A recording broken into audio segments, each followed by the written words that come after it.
Welcome to the Third Realm Integration Podcast, where our unconscious minds meet and the transformation begins. I am your host, Maegan Kenny. Let's get started.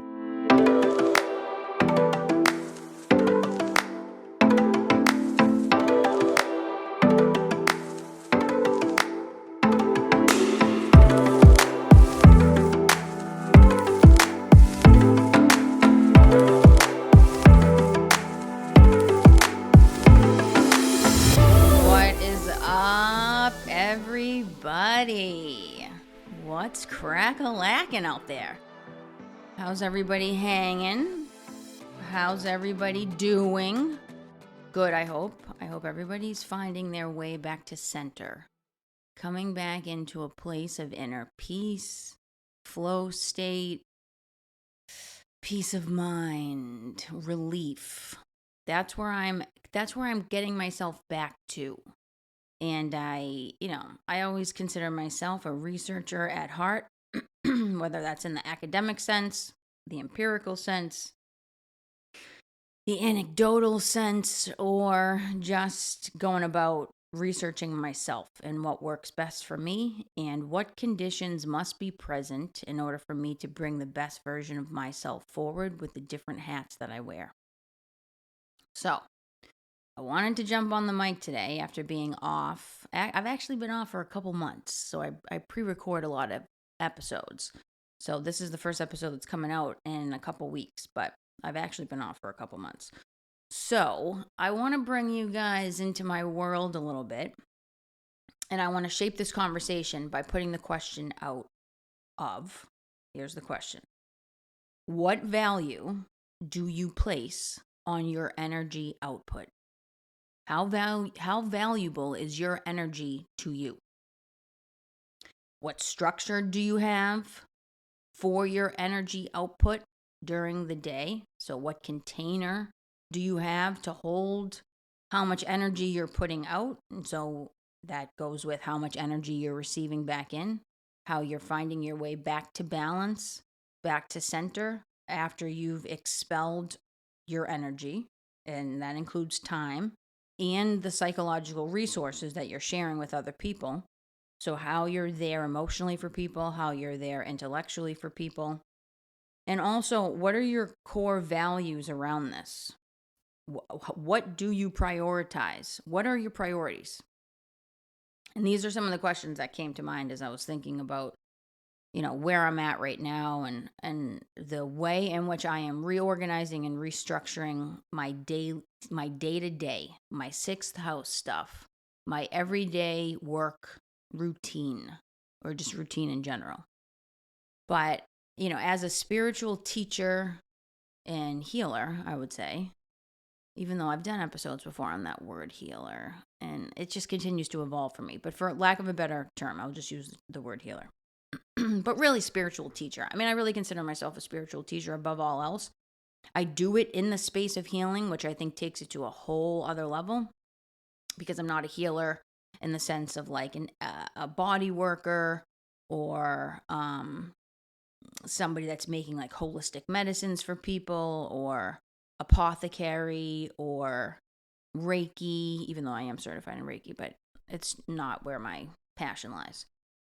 So those, to me, those people that are in that space, those are kind of like your tried and true, like Palladian healers. But I feel like my purpose, my mission, my soul mission on this planet continues to get clearer and clearer for me. And I think at this stage of the game, I am very certain that what I am here to do is to bring wisdom to the people in the form of teaching them what I have discovered along the way. That takes a lot of self-reflection and a lot of research. And right now, where I'm at with that is bringing people into that space of wisdom by going into their suffering with them and teaching them how to actually transmute their own suffering. That's what I feel like I'm here to teach. So you combine the healer and you combine the teacher, you add in a lot of spirituality, and you got me. And so that's where I'm at with my whole personal and professional development, but on a soul level. And so what I've come to realize over these last couple months of being thrown out of balance and doing it intentionally. So I went into a project. I'll call it a project. It was an experiment. And I did it with the sole intention of gathering some more information about myself and about how mental health is kind of operating out there in the world.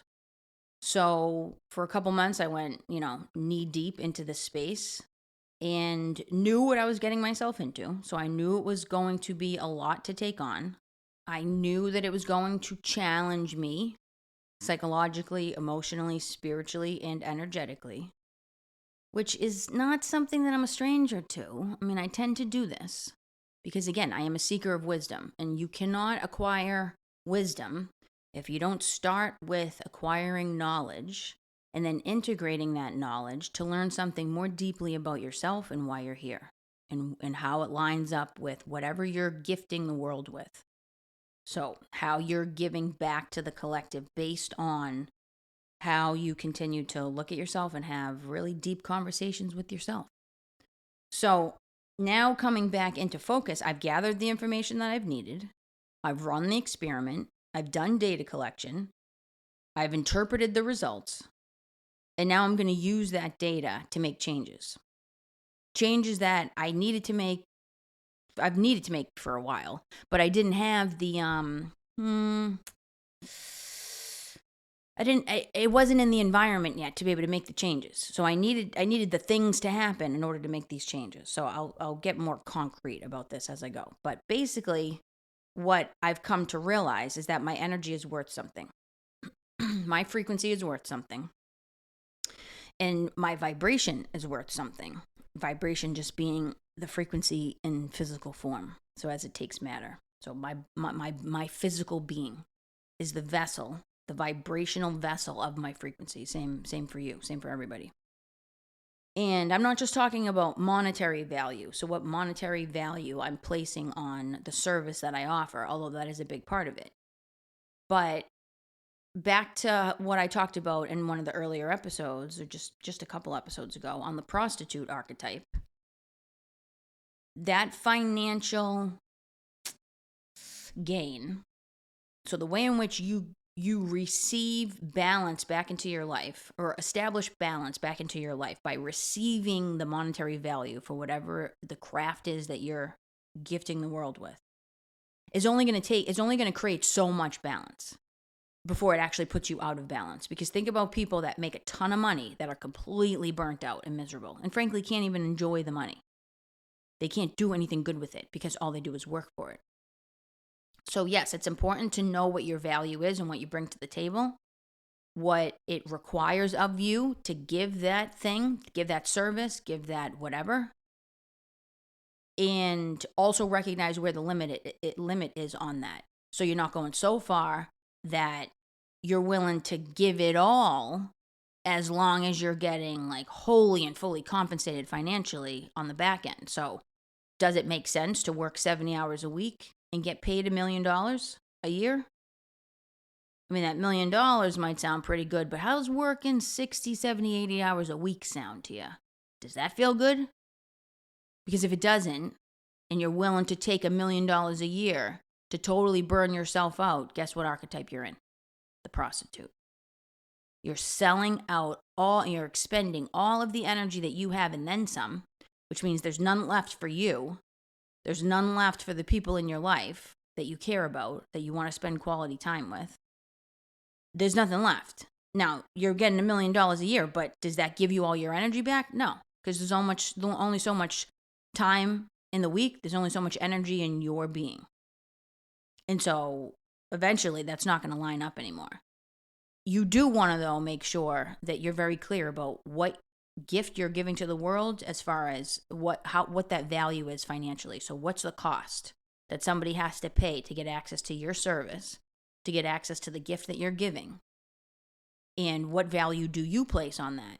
So it's kind of like how people will say, like, oh my God, I can't believe these people in the spiritual space are charging, so much money for their service. And that, to me, says a lot about where that person who's being critical is at, because they obviously don't value what energy they're bringing to the table. They probably have some pretty complicated codependency patterns there and poor boundaries where they're not valuing themselves. Therefore, they're going to project that onto the person who does value themselves and who does recognize what the limits are of being a human being, and that we only have so much time in the day and we only have so much energy in this whole pie that makes us up.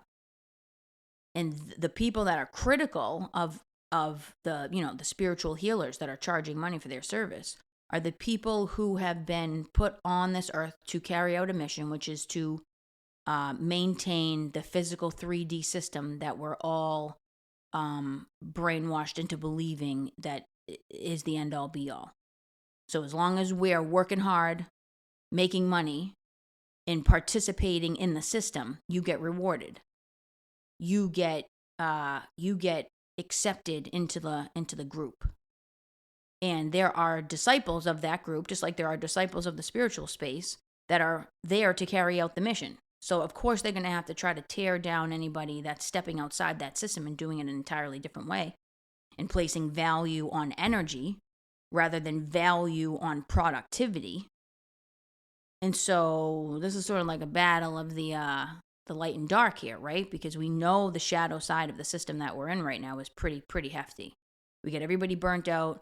We get everybody strapped, living paycheck to paycheck, if that. Prices have skyrocketed. People are being asked to come back to the office and work to the same degree that they were working at before the lockdowns. And most people are saying, no, not doing it. So so a lot of the people that are saying no are taking a stand, and they're coming into more of an alignment with what value they're placing on their energy output, and they're getting punished for it. Because they're getting fired, and they're getting told they have no choice. They have to come back to the office. And they're like, you know what? Fire me. I'll figure it out. But I know one thing. I'm not going back to the way that I used to do things, which is to be a slave to the corporate system. I'm not doing that anymore because that killed me. Didn't matter how much money I was making. My mental health was suffering tremendously. I'm sitting in, 4 hours of traffic a day. Add that up over the course of a week, you've lost your weekend. You're now working seven days a week. People don't want to do that anymore. So we're coming into a major shift with this, and I think people on the collective level are starting to become more conscious of what value their energy actually holds. So for me, I ran my little experiment, brought myself into a little bit of a place of, inner chaos because I had lost control over my schedule. My days were incredibly long, and I lost control over not full control, but but I did lose some control over how I broached the therapeutic space.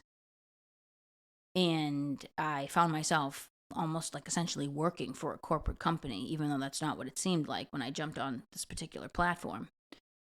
And I was unable to do the work the way that I know I need to do it in order to do it best and serve my clients in the way that I know works for me and works for them.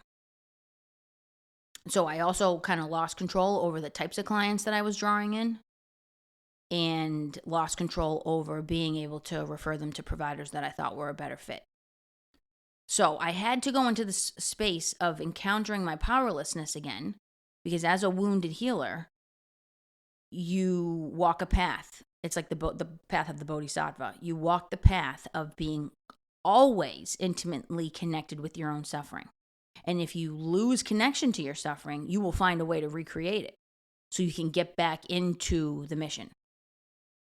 So you can come back into the experience of being powerless, which is your suffering, so that you can elevate to the next level by integrating that fear. So the way that I do things in my life, I am led by a higher purpose. So when I have an idea to do something where it's like, that's gonna kind of cause me a little bit of stress. But I'm like, there's some part of me that's speaking louder than the fear that says you will elevate, you will transform, and you will raise your vibration through this experience. Because I don't do anything without the inner conversations. I talk to myself constantly. I'm constantly reflecting, and I'm constantly integrating. So it's not like I'm going to sign up for something that's going to stress me out and then not integrate the lessons. No, I do it so I can get the lesson, so I can integrate it and evolve and come to a higher space. So there's a method to the madness with every single thing that I do. So I have no regrets about any decision that I ever make because it's always in service to my highest good, no matter what. And that's why I don't get traumatized by the things that I do. And that's why I don't fall apart when things get tough. There's a soul stamina and there's a soul resiliency that I've built because of the way that I engage my life. And that is with deep self-conversations and deep self-reflection. And, of course, integration. So I shift out of the victim state. I'm not in that space anymore. I don't say, why is this happening to me? Because I know that I consciously carry my own suffering. And so when I take on projects, I'm doing it consciously. And I'm doing it for soul practice. There are some things that I, got to learn here, just like everybody else. And this is how I do it. I got to give myself the practice. I sign up for the school, whatever class I want. Well, that class is probably going to teach me this. No, that class over there, well, that's probably going to teach me that. Which one do I want to sign up for today? And then I go for it. I sit with it in my meditation. I come to a clear space with it. I'm like, yeah, I'm ready to take this challenge on. And through the challenge comes the higher vibe. So now I'm coming back to a place where I'm integrating all of the data that I have discovered and uncovered about myself. And I'm coming back to the space where I'm saying, what is my energy worth to me? Forget about how much I'm getting paid. I'm at the point now where I have just about a full practice. I have a nice mix of different types of clients, psychologically, with motivation-wise, spiritually. Everybody's incredibly interesting. I look forward to every single session. So my soul is being fed by the quality of the work and the depth of the work. I also have a nice mix of clients that are on different pay spectrums. So people that are on a lower sliding scale who are lower income, I have a certain number of spots for those folks. I have my out-of-pocket clients. In a couple weeks, I'm going to be taking insurance-based clients. I have people in the middle. So I have a nice balance going on here that meets everybody's need and benefits me entirely because I've also cut out the middleman too. So jumping on, I'll do an episode eventually on this particular platform that I'm talking about that I was just on providing therapy, who served as this corporate middleman that took like a huge percentage of what the clients were paying. They took, and the therapists on that platform get paid peanuts. And that's why they have such a high, that's part of the reason why they have such a high turnover rate, and why therapists leave the platform. Part of the reason why I was leaving the platform also. I am leaving. And, yeah, so it works out for me. So now I cut out the middleman. The client's not paying anymore, but I'm making more. And so that's the financial piece for me is set. Like we're solid. And I'm not overworking myself, which brings me to the other part. So I have found that in order for me to sustain my energy throughout the day, which is a huge value of mine, coming back to this, like, what do we prioritize and what are our values? My value as a psychotherapist is to be sure that I am checking all of my stuff at the door, that I have the time to prep for every single session ahead of time, energetically. So doing my meditation, doing my clearing, letting go of any projections that I could potentially bring into that session, doing my own integration work so I can release any hooks that might have gotten their way into my core, releasing that, having the time to be able to do that prep work so that now I can step into that session totally clear and with enough space to hold everything for me, the client, and to transition us into this third realm, which is where I am holding a level of consciousness that opens up a channel to allow my unconscious stuff, my intuition, my deeper insights that are beyond conscious reasoning to surface. And then my conscious mind holds that. Through that process, I'm able to hold the unconscious projections of the client and lift us up into this third space of imagination and inspiration, where everything's free and nobody has any answers, and it's all good because we have enough steadiness, enough safety, and enough space to explore what we need to explore. And that's the deeper level of vulnerability. What I do is vulnerability work. So you need that third space to be able to support that kind of level of work, because that's pretty deep and raw, and all kinds of things will happen if that third space is not offered as the container to do that deeper vulnerability work.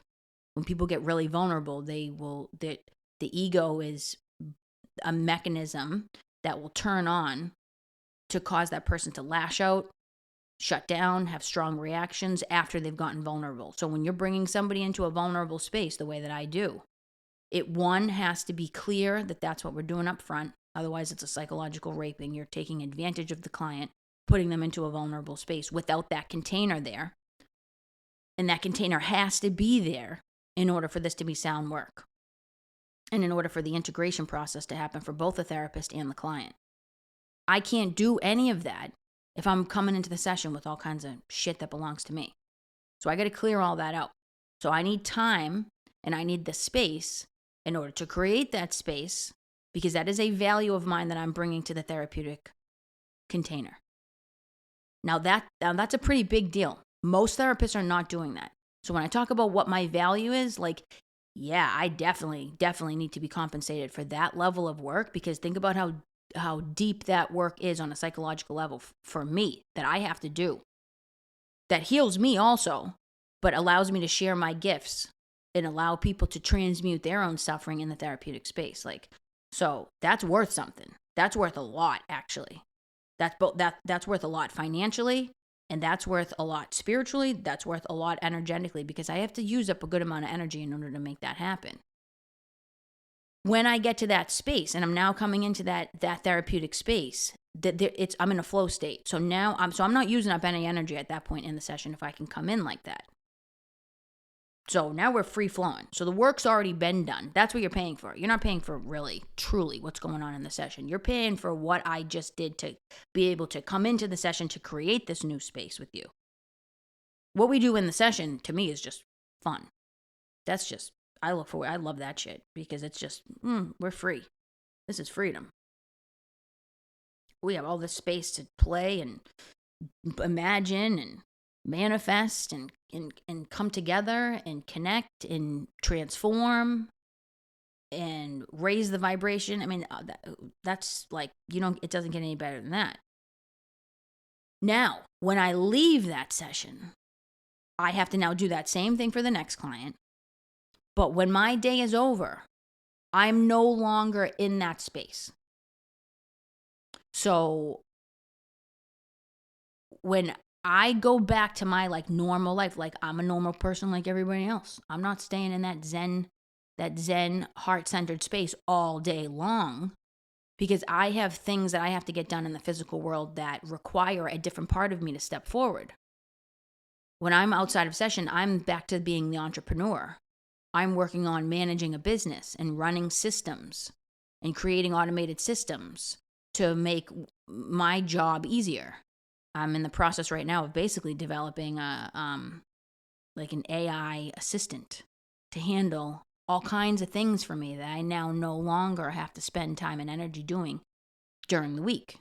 And it's like a fully automated system, and it's like, I cannot wait for this thing to pop. It's just gonna jump off in 2 weeks.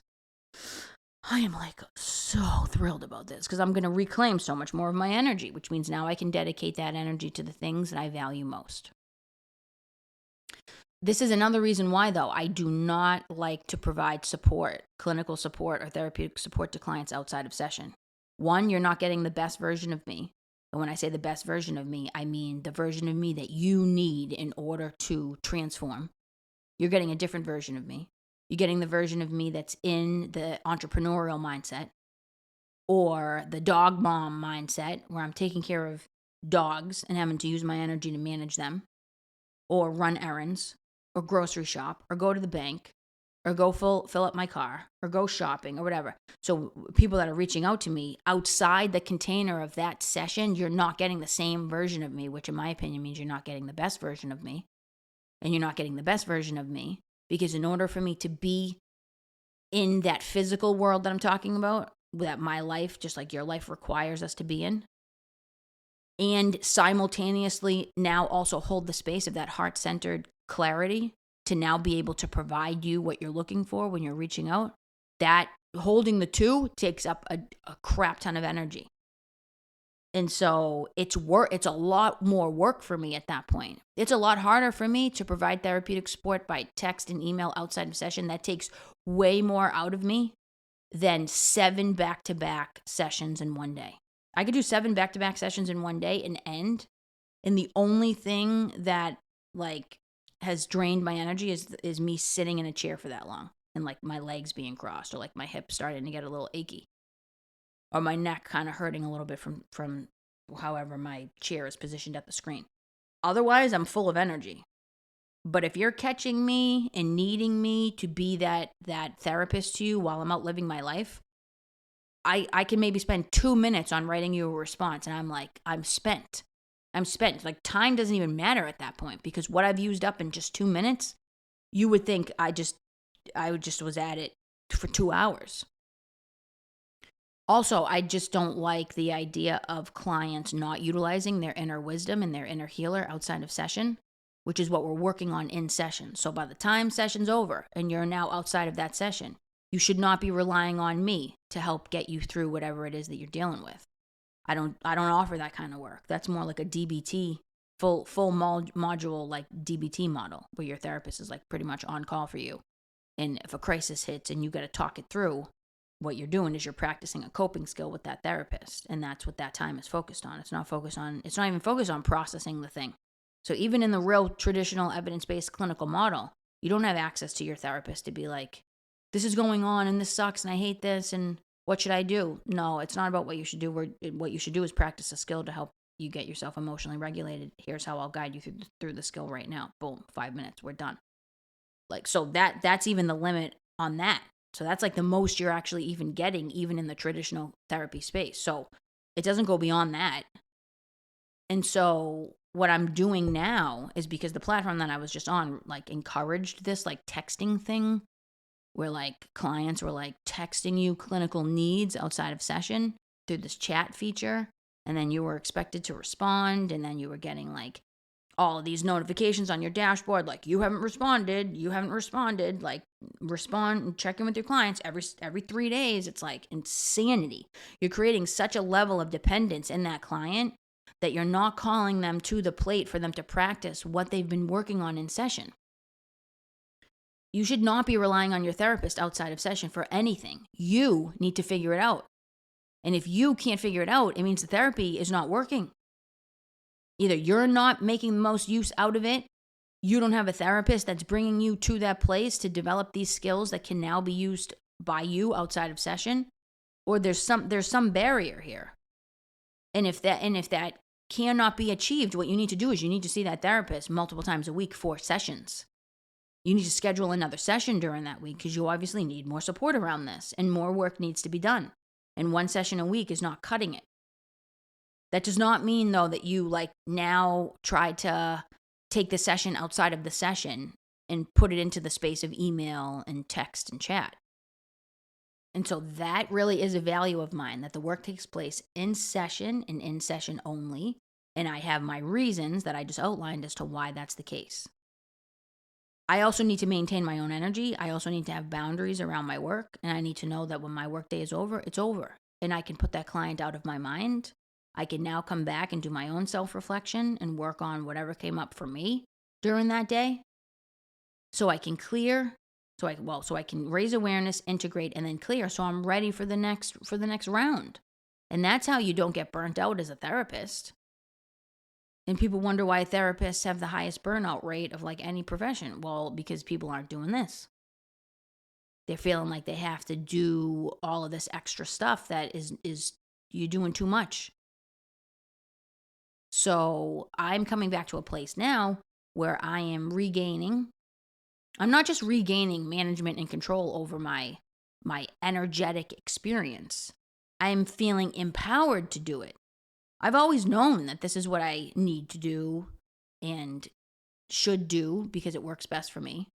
But I've always kind of been like, well, but I don't know though. I don't want to be too rigid with my schedule and say, like, I only have this window of sessions open. I really want to accommodate everybody's schedule. And I'm at the point now where it's like, no, I have to come first in order for you guys to get the best version of me, which means I have to value my energy output and I have to structure my life around that value system. So I'm transitioning out of this, like, everybody has access to me all the time, and whoever calls me gets an immediate response, and I'm giving, because if I just keep giving, I will be left with nothing, and nobody will benefit, including myself. So you have to get really clear when you're in this space. You have to be very, very, very, very clear around what value you're putting on your energetic output, how your boundaries reinforce that, and how empowered do you feel in order to stand in your authenticity, knowing that, like, it's not going to work for everybody. But frankly, it shouldn't work for everybody. If you're standing in your most authentic self should not be a good fit for everybody. You should have people that don't like it. That's how you know you're doing it right. That's how you know you're really in your full truth. And so now I'm coming back to the space where it's like, now I know what it feels like to now be empowered, to put your energy output first as your biggest priority, because it is my biggest priority. And now I'm seeing how I do that. I also have found that if I start at 8 a.m. and I end at 6 p.m. and I have several hour gaps in between clients, it's as if I'm seeing clients all day. I don't regain any energy or get a break. In fact, I'm finding that it uses up more energy to have these gaps. So based on how many clients I have during the week, I'm now grouping everybody. I pretty much have everybody, like 25 plus people, all kind of locked into their reoccurring times during the week, which is, I didn't even intend on having that be a thing. It has just been unbelievable. It's like, it just happened. Everybody just wants the same spot. I'm like, oh my God, is this real life? This is like a dream. And so now I'm structuring it. So I have some people that need early appointments. I have some people that need late appointments. And that's not going to happen on the same day. We're going to stagger it. And we're definitely not working 5 days a week. Ideally, not even working 4 days a week. Yeah. Oh, yeah. I said it. 3-day weeks. And not 12-hour days either, people. All right. I have figured out the formula. And it is working for me. So that's what we're doing. And that's incredible, because that leaves several other days during the week that I get to also focus on my entrepreneurial projects and my other passion projects. Building courses, doing a podcast, putting my health as a priority, which that's the other thing. You got to prioritize the things that you want to improve in your life. Otherwise, nothing's going to change. So if I want to improve the quality of my health, if I want to start eating higher vibrational foods, and I know that I have to cook those foods, and I have to plan for that stuff, that has to be a priority. And how can that be a priority if I don't have energy, space, and time during the day and the week to make that a priority? If everything else is grabbing for my attention because I'm overspent and I'm dedicating too much time to one particular area of my life, it means everything else comes second. The same goes for therapy too. I expect people, when they work with me, my number one expectation is that you're going to make therapy a priority. If you can't do that because your life is just chaotic and there are a lot of other basic needs that need to be met that require your attention, it either means that now's not the right time for therapy for you, or at the very least, I'm not the right therapist for you. Because that is kind of like a baseline expectation that I have. Like, I don't waste time with clients that like regularly cancel, don't show up, can't commit. Like, you got to be able to commit, because I'm committing and I can't work harder than you. And I can't change how much I'm committing to this, because this is my sole purpose. So if you need to not commit so much to therapy, then you need to find a therapist who this isn't their sole purpose and committing to it the way that I am, because I can't lessen how committed I am to this work. And I can't work harder than you. Otherwise, that's codependency. So this is the reason why when you come into your most authentic self, it stands to reason. By default, you are not going to be the right fit for everybody. And you got to get comfortable with that. You got to really step out of this. I'm trying to appease everybody and I want everybody to like me and think I'm great. No, no, no. You need people to not like you. If you're doing it right, you need people to not like you and not be a good fit. And they need to go work with somebody else. That's just the way it is. If you were loved by everybody and everybody felt like you were the perfect fit for them, you're doing it wrong. That's just the truth. So coming into this new space of empowerment has so much to do with what value do you place on your time, energy, space, psychological resources, and output. And then you also have to kind of this is a whole like renegotiation process that you have to come into with yourself. You also have to ask yourself, like, do I want to give any services away for free? When people call me and ask for help, how much, where's the line on that for me? What feels good as far as just being helpful and pointing people in the right direction of where you think they could benefit? And like, how much like deep counseling are you providing people that are like calling you and wanting to access your support for free, right? Like, I'm at a point now where I know that limit. I am very content with providing people brief support as far as providing recommendations. Well, check out this person, check out this resource, check out this treatment program, because somebody reaches out to me in need. It's like, oh, what should I do? Well, why don't you give this a try? Explore this. Boom. That takes nothing. But if somebody's like calling me and they're like, I have this problem and I really need to figure this out and I need your help. No, I ain't your therapist. No. Unless you're going to pay me for that. I'm not your therapist. I'm not your coach. So we're not going that deep. I'll provide you some basic support that doesn't take anything out of me. But if I'm going into that suffering with you to really get to like the root of the problem and to really help you see it, that requires a contractual financial agreement between the two of us. So now I know where the line is on that.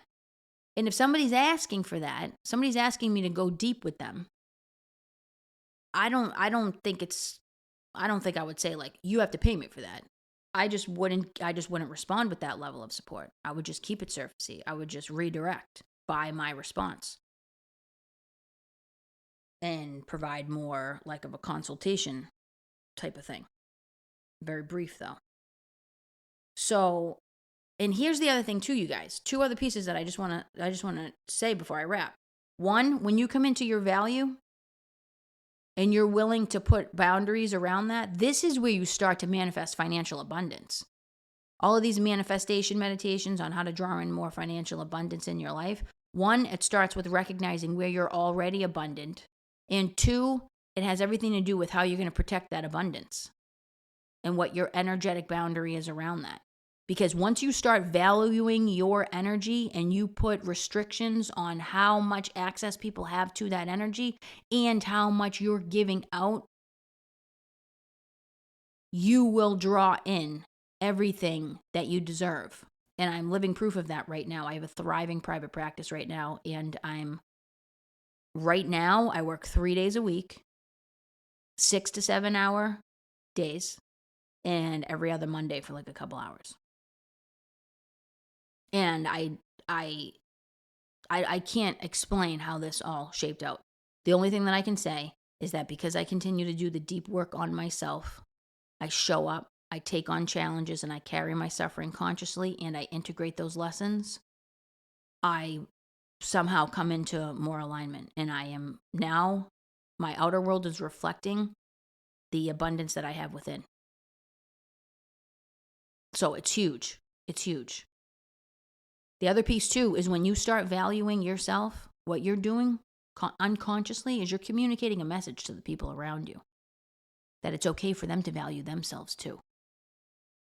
And that's a huge gift to give this society in the state that we are in right now. If you can send a message to people and unconsciously give them permission, or at least give them the key where they can turn on their own inner permission to give themselves, that it is okay to value your energy, and you do not have to justify that, defend that, or explain that away to anybody. You absolutely do not have to make any apologies for that. That's pretty powerful. And so at that point, you are calling people to step into their power. And it's all because you stepped into yours by valuing what your energetic output is. You placed a value on it. You then aligned that with the actions that you take to structure your life and engage in your day-to-day. Pretty major. I mean, that's pretty friggin' major. So, I wanted to jump on and share that because, as I always do, I always speak from the inside out. So as I continue to go along my own journey, I just want to share that because, again, I'm a transmitter of wisdom. And so I'm doing that here on the airwaves today. And Team Blu-ray Starseeds all day. All right. I'll talk more about that in another episode. But I'll leave it there. This episode was a little bit longer than my usual. Wow. I got into a flow a little bit with it. I just grooved on that one. I just riffed, as they say in the artistic, creative art space of music. I just did a riff on that one. All right, you guys, I'm going to leave it there. I will be back with another episode probably next week. I'm thinking I want to do something on the Blu-ray Starseeds. I want to talk about a past life regression meditation that I did, which was unreal, unfreaking real. And I want to talk about Rabbi Shmuley's book from like the 90s that I'm reading right now that I've had for a very long time called 10 Conversations You Should Have with Yourself, because it's everything that I talk about. So I'm going to jump on and rip out a couple more in the next few weeks. So stay tuned for that. And in the meantime, everybody, like I always say, may the light always lead your way. Be well, everybody. The Third Realm Integration Podcast and related content is intended to provide information and/or entertainment only and is not a substitute for mental health or medical advice, diagnosis, or treatment. Do not delay mental health or medical consultation or substitute a mental health or medical professional's opinion because of what you heard on this show. Seek the advice of your physician or another qualified health provider with any questions you may have regarding a mental health or medical condition. The host of this podcast does not provide emergency support for mental health or medical issues. For questions or concerns, visit your local emergency room or contact your doctor.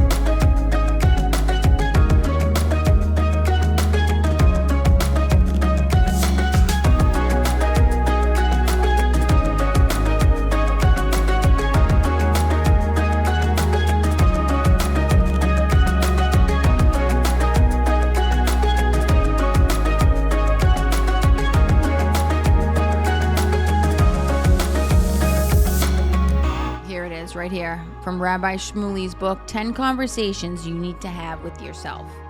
We need to be on the same frequency as the soul's voice, and we are meant to attune ourselves to the whisperings of something higher.